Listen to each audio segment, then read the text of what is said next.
Metro Louisville spent millions of dollars to create a campus to help solve the city's homelessness crisis. The goal to meet specific challenges that homeless people face every day.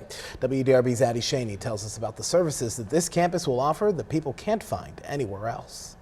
The city just bought a few buildings in this area to create a community care campus.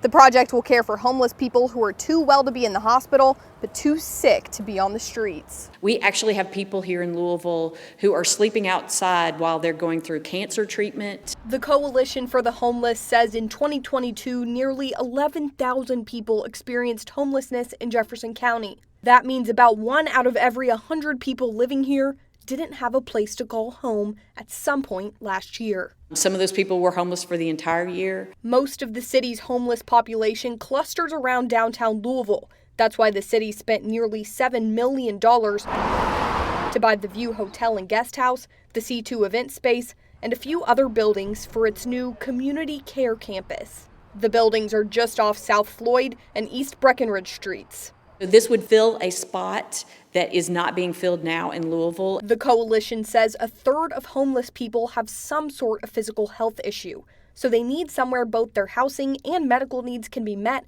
in one place. The campus addresses this by providing 24/7 respite care, something they can't get anywhere else. It will provide services, house families, and have around-the-clock health care, similar to a nursing home. Bed here, bed there. Julie Henson is the project manager. She previously ran a healthcare company. I feel like I need to give back to the community. Her team will comb through proposals submitted to the city to decide who will run the campus. We've got actually 3 good proposals that came through. Once they choose a company, it will lease the buildings from the city and decide what to do with each space. Having a place where people can go and deal with those medical issues without the cost of having to stay in a hospital is very exciting. Project leaders aren't sure yet when they'll be able to start serving people in these buildings, but those requests for proposals will be awarded in September. In Louisville with photojournalist Dominic Furman, Addie Shaney, WDRB News.